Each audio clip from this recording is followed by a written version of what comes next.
Hey, it's Michael Zapersky from consultingsuccess.com, and let's talk about how you can earn higher fees with every proposal that you put out. So here's the key to higher fees with your consulting proposals. All right. First of all, it doesn't start with the proposal. So number one is it's not the proposal. It's not even your approach to the proposal. It's all about the conversation that you have before the proposal. So in your conversations, you really want to be focused on some specific things. But keep in mind, and this is so critical, that to earn higher fees, it's not about your proposal. It's about everything that happens before the proposal. So in your conversation, what you want to be focused on is identifying and then communicating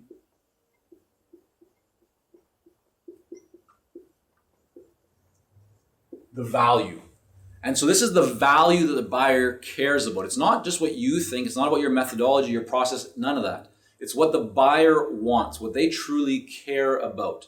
And so if you're having a really effective conversation, you should be asking questions that can help you to identify and can help the buyer themselves identify what is really important. What is going to be the value, the outcome, the result, the ROI for them by working through this process together with you and by engaging you? What happens if they don't move forward and hire you?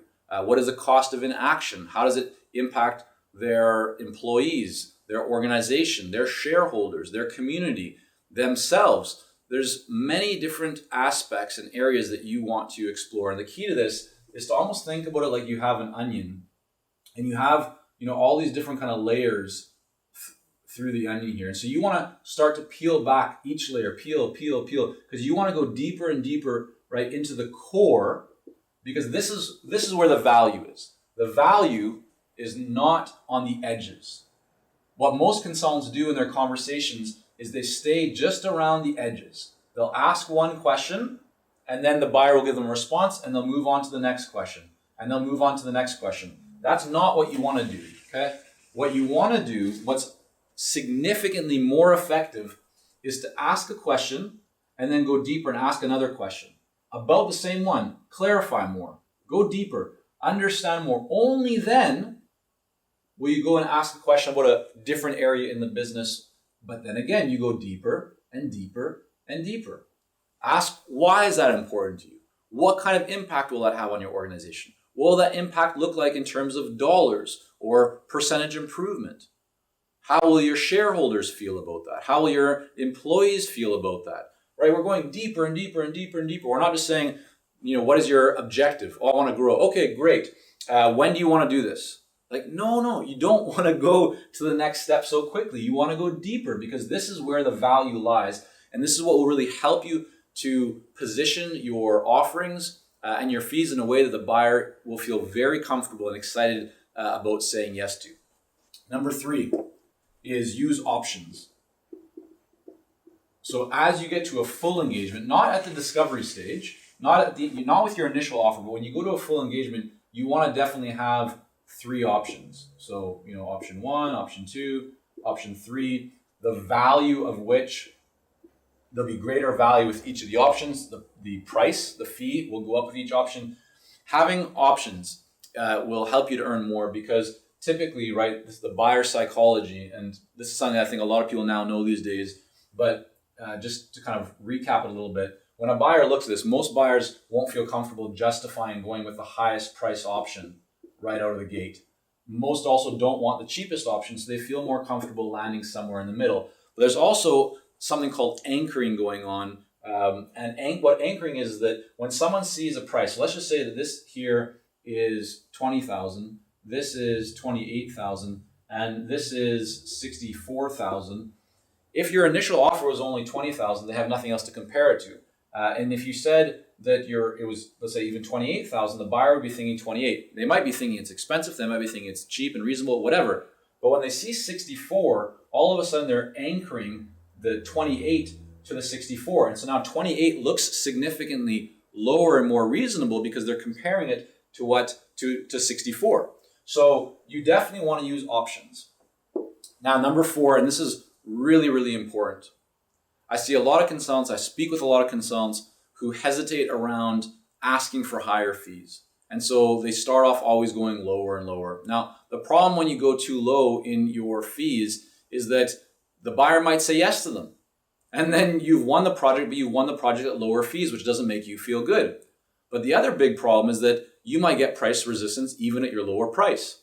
And so then what the buyer is going to do is try and push you down even more. And so if you accept that, you end up earning less than you want to.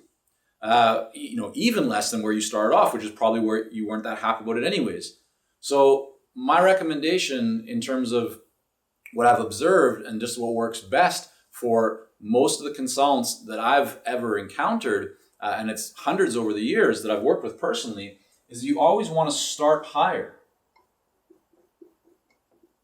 Right? Most projects have more complexity than you're initially seeing on the surface. They might take a little bit longer.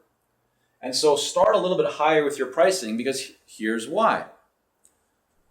First of all, there's a good chance that the buyer will say yes to it if you've presented it properly and if you've had the right kind of conversation, you've identified real value, and you've communicated. So they might say higher to your even higher pricing, which is a big win for you. Of course, the buyer still is going to get a really great result, and so they're happy with that. It's a positive ROI for them. But if they say yes right off the bat, then it's a big win. But the worst case scenario is they come back and they say, well, that's a little bit too high, or that's more than we were thinking. Well, now you're still in a place where you can work with them to readjust the scope of the project. It doesn't mean that you're just going to drop your fee and do the same amount of work that you're proposing. Rather, that you might remove some elements of the work that you're proposing, and then the fee will come down a little bit in line with that. Still, you get to win at a higher, fee level, but doing a little bit less work. Whereas if you start off with a lower fee level, then it's very hard to go, to get the buyer to go up and to pay more. But if you start higher, it's much easier to find a common ground and to come down a little bit in a way that still works for you and for the buyer.